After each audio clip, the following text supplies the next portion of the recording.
Basicamente, isso aqui tá virando uma cura pra minha ansiedade. E meu cabelo tá muito feio. Ó, o outro vídeo eu descobri que eu fico falando assim, ó, daí eu fico falando assim, e foda-se, né? Ninguém se importa com isso.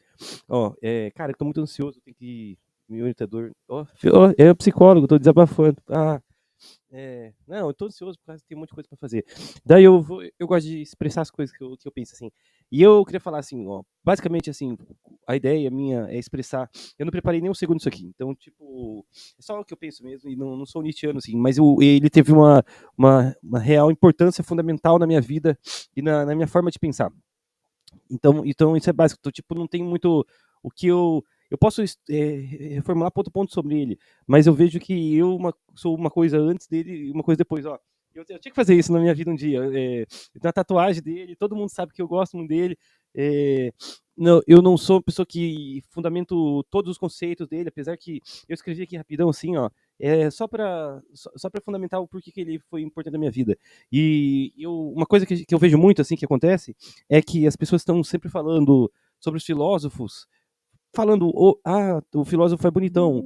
E aí, tipo assim, ó, vamos olhar pro Nietzsche, assim, porra, é de extremamente importância a gente nunca deixar de falar sobre o baratão que ele tem na cara, assim, que esse bigode é muito lindo, né?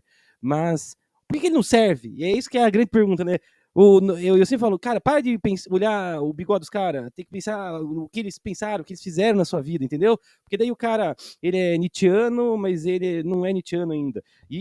Mas mesmo os nietzschianos, às vezes são nietzschianos porque as ideias batem, mas às vezes você só acha bonito falar das coisas. E o que a gente está falando é da história do pensamento e como que eles nos fundamentam, entendeu? Então, assim, ó, vamos pro que um pouco interessa, assim, ó. Tem que pensar assim, por que o Nietzsche é tão importante? Então, o Nietzsche é o século XIX, cara. O século XIX, ele é uma extrema ruptura na forma do ser humano de pensar das coisas. E aí, se dá muito valor a ele, e aí é uma construção, irônico. As coisas do mundo são irônicas, né? Dá uma construção. Ó, vou aumentar agora pra caralho. Isso. Ai, que delícia. Agora estão me escutando. Acho que talvez todo mundo deve estar escutando agora. Porra, vi que vai ficar um vídeo ridículo, né? Porque antes não dá pra escutar, agora dá pra escutar muito. E aí, quem tava. Ninguém tá escutando esse negócio aqui, então fechou. E aí, o que é o negócio? No século XIX, ele vai ter essa ruptura ali. E a gente cria, é irônico porque o Nietzsche sempre está falando um negócio assim, ó, para de criar ídolos, para de criar figuras que vão representar as coisas, né? Mas e a gente cria os pensadores para representar as ideias que eles falaram, para nos mostrar coisa. Então, o Nietzsche, ele é como e os pensadores são como um arquétipo, cara, que define ideias. E não importa muito se o Nietzsche foi escroto com uma pessoa ou não, ou se ele foi machista, e se isso não é relevante na transformação da ideia dele na sua vida, então tu não tem que usar, entendeu? Então ele é um arquétipo para representar ideias. Então, quando você fala assim, eu gosto da ideia do Mises, você tem um arquétipo de otário. É meio assim, entendeu? Que funciona. É bem simples. Então, o que é o Nietzsche? Ó? Porque eu só sei o que ele foi fundamental na minha vida, porque eu nunca estudei em faculdade, nada. Peraí, achei que tinha vindo alguém. Quando eu era mais novo, eu queria. Porque isso é o importante pra mim desse vídeo. Quando eu era mais novo, eu queria ser padre. E aí, E aí eu acreditava nessas paradas, assim, tipo, acreditava em Deus, acreditava que no bem da humanidade, acreditava numa teleologia que nós ia ir para o céu, eu acreditava numa ordem, numa possível ordem social. E aí, quando eu tinha 15 anos, eu comecei a ler Nietzsche e tudo começou a ficar caótico, assim. E não é nenhum fator bom de ler ele com 15 anos e tal. Não é por ter sido cedo ou não, mas eu acho que ele devia ser traduzido e a forma dele de se pensar chegar logo nas crianças, sabe? Porque se você tem uma pedagogia infantil criada na religião, você vai ser iludido por muito tempo. E aí o que ele faz? O que é fundamental? É porque o Nietzsche diagnostica na nossa sociedade, em nós, a própria ideia de moralidade. Quando você tem 15 anos, tal, você não sabe o que é moral, o que é ideia de moral, sabe? Então vamos tipo de aula de filosofia básica, assim, sabe?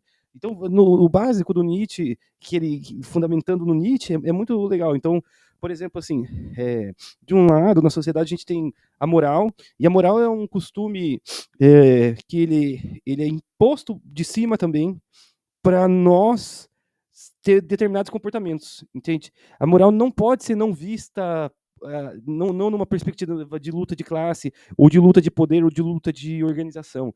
A moral é os costumes que existem na nossa cultura.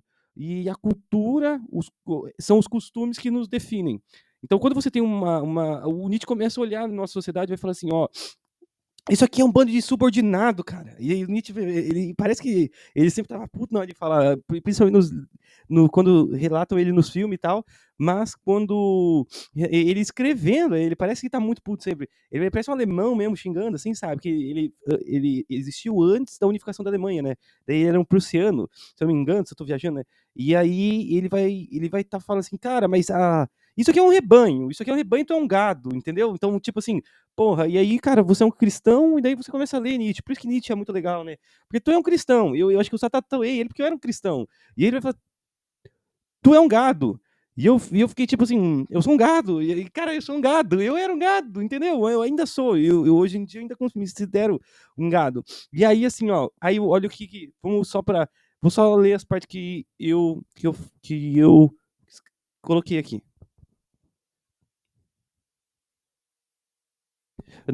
O que ele critica, então, ele olha isso e ele olha a moral e a moral cristã. Porque, por exemplo, cada sociedade vai definir que existem várias formas de moral estabelecida, né? E a nossa moral, ela é metafísica, ela é baseada numa ideia de um Deus, e esse Deus não pode ser visto só como eu acredito, eu não acredito em Deus, tá entendendo? Ele tem que ser visto como algo que faz bem ou não para a vida. Algo que é fundamental no pensamento nietzschiano, que ele escreve. Cara, ó, eu não fui nem relembrar alguns livros que eu li e tal, mas mas ó, o que ele deixa no pensamento claro dele que é assim, ó, a gente tem que pensar o que é bom ou o que é ruim para a vida. Se tem Deus que é bom para vidas, ele é bom. Daí eu também concordo. Se aquele Deus, ele é um Deus assim, ó. Por exemplo, pensa um Deus do proletariado emancipador, que vai falar assim, ó. O meu Deus não acredita na burguesia. O meu Deus fala que burguês é bundão, que burguês está se expropriando do nosso dinheiro. E o meu Deus quer repartir o dinheiro. O dinheiro é acesso. Dinheiro é mais prato de comida na nossa mesa, é nós ficar gordo, dinheiro é nós ter as coisas. Puta Deus foda, mano. Esse Deus tem que existir. É metafísico. Pro Nietzsche não importa. Não importa tanto, entendeu?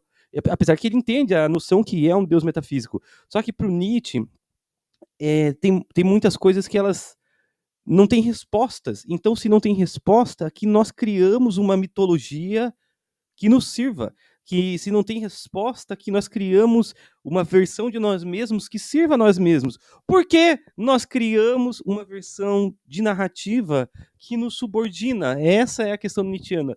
Por quê? Porque no Anticristo, o Nietzsche vai falar assim, ó, nós, perdi o Anticristo da União Oeste esses dias, perdi o livro desse, tem que comprar outro. Nós pegamos e transferimos o céu, o paraíso, que era a nossa vida aqui, que ele sempre remete aos gregos, como os gregos são uma cultura a ser lembrada, como a gente tem que pegar essa cultura, como a gente pegou uma cultura que remetia a um tempo, a uma cultura que referenciava nós mesmos, o belo sendo nós e tal, a uma cultura que olhava para nós, apesar que a cultura grega era toda contraditória mesmo, né? Mas só para ele achar um ponto de partida bonito na vida dele, né? E tiramos um ideal terrestre de viver a Terra e criamos um imaginário. Olha como é bizarro, criamos um imaginário de uma vida perfeita fora da Terra. Então o que todo mundo, a partir da Igreja Católica sendo hegemônica no mundo, começou a fazer? Começou a esperar morrer para viver uma vida boa. E a vida fora da vida boa é a vida do sacrifício, e a vida da subordinação, é a vida da devoção a Deus, cara. Parece um pastor falando, eu sou o pastor do... Cara, não posso falar isso, os meus vizinhos vão me mandar embora, mas você é quase um pastor do anticristo, tá entendendo? Então, a igreja, pro Nietzsche, para mim, ela te tira do terreno, do terrestre. Então, essa é a moral que ele vai falando, essa é a moral cristã que está em todas as organizações que chama de Estado laico, mas não é o Estado laico, que aí você vai ter vamos citar exemplos históricos, então. Você vai ter a Inglaterra, e aí você vai ter os anglicanismo e tal, mas é tudo cristianismo, entendeu? É tudo baseado numa cultura cristã ainda. Você tem Lutero, Lutero criticou o dogma religioso porque era muito severo, mas o cara criou o protestantismo, tudo, e tudo é Deus, é Jesus Cristo. Aí você sai, né? O judaísmo é Yahvé também. Cristão é Yahvé com Cristo. Os muçulmanos só vem os 600 anos depois do seguidor. Mas é tudo o Mohammed. É tudo essa base, a base da nossa filosofia ocidental, né? Que ela a filosofia em si religiosa. Primeira, outra pergunta. Por que você tem que me falar que a filosofia tem que ser religiosa, né, cara? Por que não uma filosofia de afirmação à vida, né? Então, assim, nisso, quando eu tô querendo falar assim, que tem que pensar eu penso no Nietzsche, eu cristão, e olhando para essas coisas, e foram magníficas para mim, entendeu? Então, ele matou o que era verdade absoluta, matou o que era Deus, matou o que era um monte de coisa, vou tomar açúcar. E por ideia da morte de Deus, né? Não precisa ficar falando toda vez que ele não deu um tiro em Deus, ele matou essas questões de verdade. Por que usamos Nietzsche hoje em dia? Ó, suas ideias continuam relevantes porque questionam as normas da sociedade, incentivam o pensamento crítico e as visões dogmáticas, que então essa é a visão de dogma. Então, assim, você tem que usar o Nietzsche como uma ferramenta para pensar assim, quando a sociedade ela vai criar novos dogmas, não só como a cultura religiosa, mas, sei lá, o fanatismo político, entende? Coisas que nos cegam, coisas que nos tiram, mas é que não é de um verdadeiro eu, mas é que, por exemplo, assim, porra, pensa a aposentadoria, olha que exemplo bom, é um exemplo que eu pensava muito antigamente, né? A gente acha que vai ser feliz quando tiver aposentado, porque não vai mais estar no emprego, então, a gente só não esperou morrer, mas a gente esperou estar no finalzinho da vida, e quem disse que a gente não vai morrer antes, tem que ser meio óbvio, às vezes, para falar as coisas, né? Tem muita coisa, assim, sabe? A gente acha que vai ser feliz quando tiver tal coisa, a gente acha que vai ser feliz quando tiver tais ideais. Então, são dogmas que vão fora. Eu tô falando um dogma de felicidade, fora os dogmas, por exemplo, o dogma do capitalismo, da liberdade do capitalismo, todas essas visões que nos tiram, que nos amortecem para nossa vida real e nossas condições políticas, entendeu? Todo filósofo tem que aprender um negócio. Ele tem conceitos base que ou ele pega de alguém ou ele reformula e tal, né? O Nietzsche tem essas 5 palavras que muito tempo atrás tinha um filósofo lá que ele falava nos vídeos da internet, ele chamava de Chaves do Castelo, e quando eu era acho que eu tinha uns 20 anos, eu vi, e é uma ideia muito bom, assim, para você, é como fosse chavinhas para você abrir o pensamento desses caras, eles servindo na sua vida, né? Então, eu acho que eu não vou me adentrar muito, mas basicamente é assim, ó. A vontade de poder, a morte de Deus, o eterno retorno, o super-homem e a moral de escravo e a moral de senhor, né? Aí eu peguei algumas frases que são extremamente famosas dele para falar cada conceito dele, ó. Aquele que tem um porquê para viver pode suportar qualquer quase qualquer como.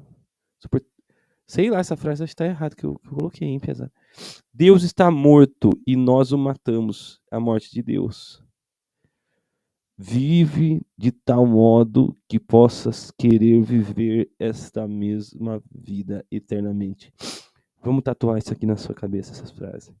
O homem é algo que deve ser superado. O homem é algo que deve ser superado. Isso aqui sempre martelou na minha cabeça. Eu odeio o homem. Eu odeio. O homem é algo que deve ser superado. A moral dos fracos é o ressentimento disfarçado de bondade. Não precisa colocar tudo como uma verdade absoluta, nem ele fala, entendeu? Por exemplo, a moral dos fracos é o ressentimento disfarçado de bondade. Os marxistas sempre olham isso e ficam pensando: meu Deus, ele é contra o povo trabalhador e ele acha que os ricos têm que superar. Apesar que ele tem um aristocratismo na vida dele, assim, de não se importar com ele, mas ele mas, por exemplo, assim, você pode ter uma interpretação do Nietzsche, e é a interpretação que eu tenho do Nietzsche, que o fraco é a burguesia, porque um trabalhador um burguês não tá trabalhando. Um burguês, ele só tem aquilo. É só pensar num playboy, velho. O cara nasceu, ele não tem valor pros tênis que ele usa. Ele, quando era pequeno, ele teve os melhores videogames, ele teve tudo, viajou, ele não teve. Ele é fraco. Você bota esse cara na vida real, ele é fraco. Ele tá morado fraco. A única força que ele tem é o dinheiro, que deu acesso a ele a ter coisa. Então, o rico é um cara fraco, tá entendendo? A gente tem que criar uma sociedade que ela é boa pra todo mundo, forte é o cara que se fode na vida, tá entendendo? Então, namorado fraco é o ressentimento disfarçado de bondade, sabe? A ideia é bondade que não tem sentido nenhuma. Pra mim, fraco é aqueles caras. E aí tem uma frase hoje que eu citei pra minha namorada, esposa, que nós moramos junto, que é porque eu tava falando um negócio, ela não tava entendendo nada, né? E aí eu soltei essa grandona aqui, eu falei, e aqueles que foram vistos dançando foram julgados insano por aqueles que não podiam escutar a música. Ou seja, eu falei um negócio que pra mim tinha sentido, mas eu pensei assim, mano, mesmo se eu falar algo que não tem sentido nenhum, eu posso lançar essa frase, porque eu vou falar assim, mas vocês não entenderam o que eu tô falando, tá entendendo? Ô, Neguela. E aqueles que foram vistos dançando foram julgados insano por aqueles que não podiam escutar a música. Tá entendendo? Tipo, então, tu lança uma ideia, mas tu é louco, mano, mas se tu tá falando que eu tô insano, tu tá falando que eu tô doidão, porque tu não tá escutando a minha música. Tu não sabe o que eu tô pensando. Então, Nietzsche bota pra frente em certas questões.